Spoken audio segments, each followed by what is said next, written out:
नमस्ते, सदावत सलीम, मातृभूमि, जय हिंद। दोस्तों, मैं कृष्ण आप सबका स्वागत करता हूं। शुरू करते हैं आज के डिफेंस समाचारों को। बढ़ते पहले डिफेंस अपडेट की तरफ।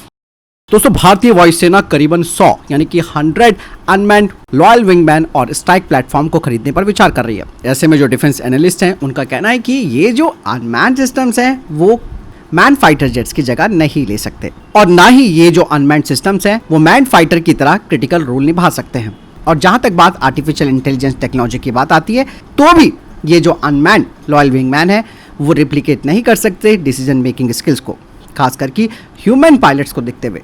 और ये जो अनमैन्ड प्लेटफॉर्म्स हैं उन्हें गाइडेंस और ओवरसाइट भी किया जाएगा मैन एयरक्राफ्ट्स के जरिए, ताकि किसी मिशन को सक्सेस यानी कि सफल बनाया जा सके।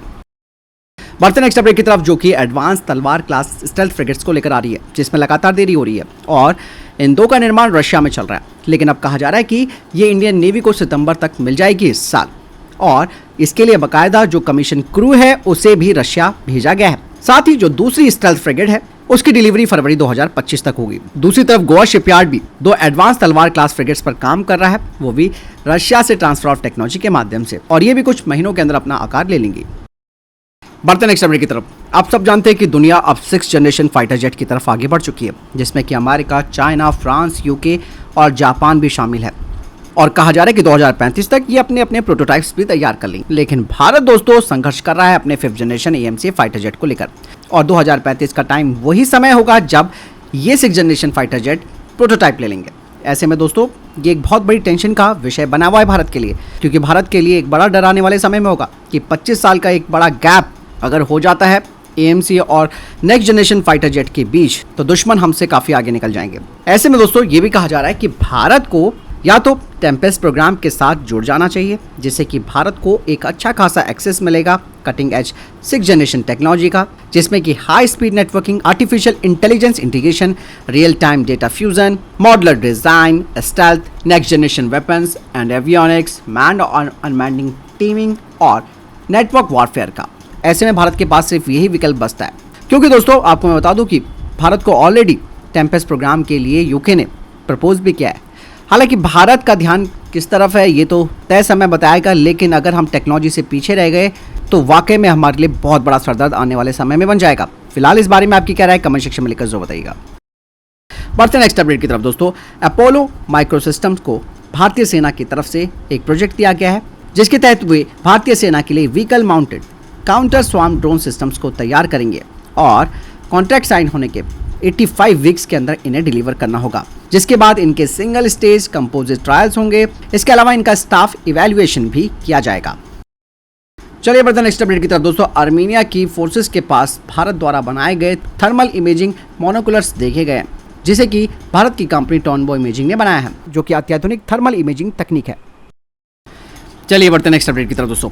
रक्षा मंत्रालय अब जल्द ही एक प्राइस बिड खोलने वाला है मझगांव डॉक शिप बिल्डर के लिए, जिसके तहत वो 3 अतिरिक्त स्क्वाड्रन क्लास के सबमरीन्स को बनाएंगी। ये डील इस साल के अंत तक साइन कर ली जाएगी।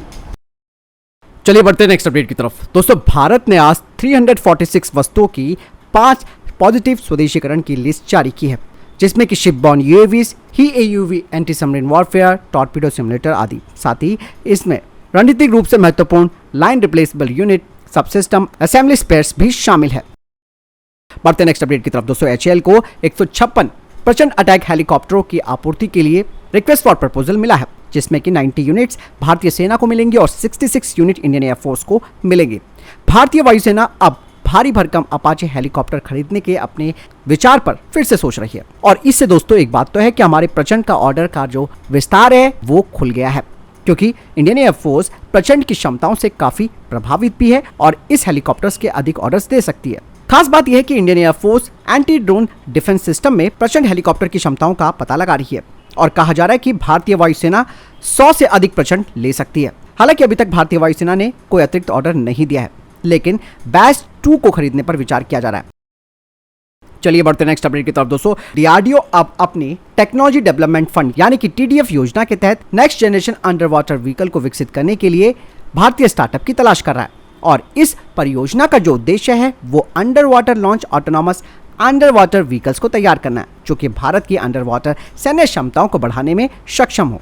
बता दें कि इनका इस्तेमाल mine counter measures, reception operations और कई तरीके से इसका इस्तेमाल किया जा सकता है। कहा जा रहा है कि इनकी स्पीड करीबन 5 नॉट्स तक होनी चाहिए और इनका एंड्योरेंस 24 घंटे तक होना चाहिए। चलिए बढ़ते हैं नेक्स्ट अपडेट की तरफ। दोस्तों, भारतीय aerospace company DG propulsion private limited को आईडेक्स के विजेता के रूप में चुना गया है।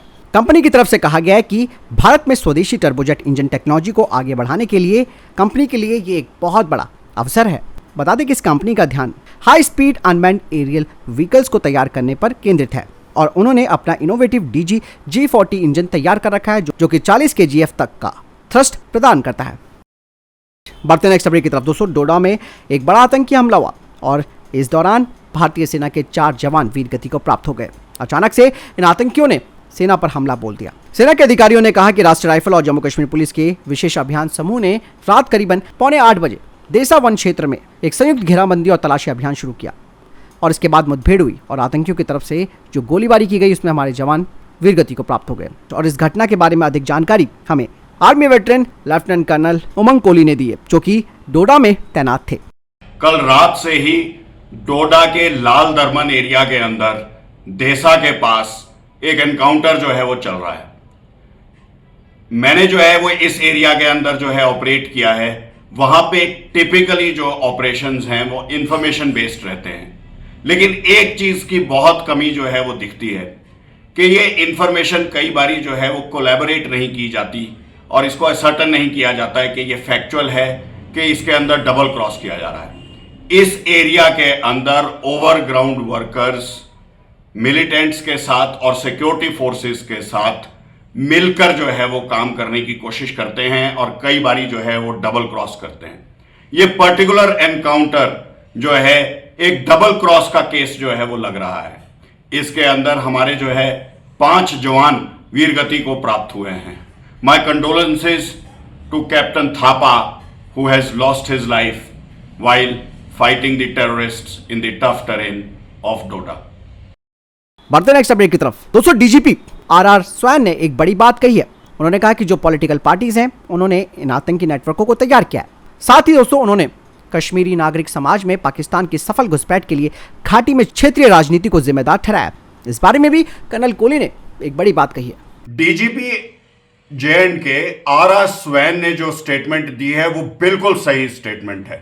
मैंने जो है वो डोडा के अंदर 2004 से लेकर 2007 तक जो है इसी टेरेन के अंदर यहीं पर ही लाल दरमन एरिया के अंदर ऑपरेट किया है। इस एरिया के अंदर जो लोकल पॉलिटिशियंस थे उनकी कहीं ना कहीं किसी ना किसी रूप में पैट्रनेज टेररिस्ट्स को, इन्फिल्ट्रेटर्स को मिल रही थी। लोकल जो टेररिस्ट्स थे उनकी जो है कहीं ना कहीं किसी ना किसी जो है पॉलिटिकल पर्सन से रिश्तेदारी भी थी।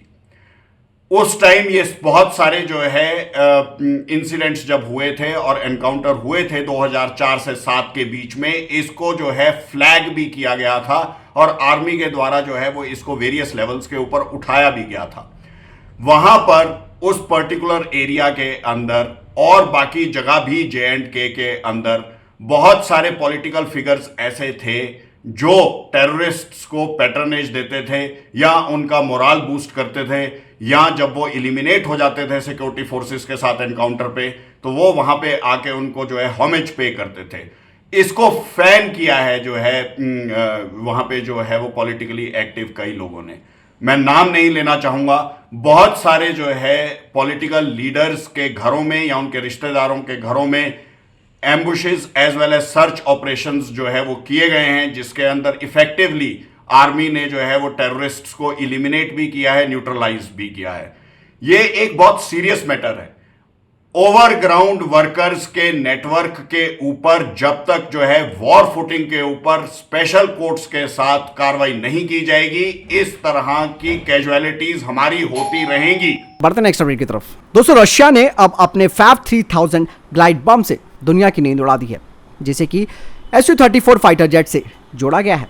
फैब 3000 एक ऐसी ताकत है जिसे कोई भी देश अनदेखा नहीं कर सकता और Su-34 के पायलट्स इस बम के जरिए पश्चिमी देशों के डिफेंस सिस्टम्स को भेदने का दावा कर रहे हैं। और फैब को दोस्तों सुरक्षित दूरी से सटीक हमला करने के लिए डिजाइन किया गया है। हालांकि एक पुराना सोवियत युग का बम है जिसमें कि नए गाइडेंस सिस्टम्स को जोड़कर आधुनिक बनाया गया है और फैब 3000 ग्लाइड बम 50 से 60 किलोमीटर की दूरी पर अपने लक्ष्य को भेज सकता है। तो फिलहाल ये थे अभी तक के टॉप डिफेंस अपडेट। वीडियो के संबंध में कोई प्रश्न जवाब है, आपका कोई सवाल है, कमेंट सेक्शन में लिखकर जरूर पूछ सकते हैं। वीडियो को लाइक और शेयर जरूर कीजिएगा। जय हिंद, वंदे मातरम।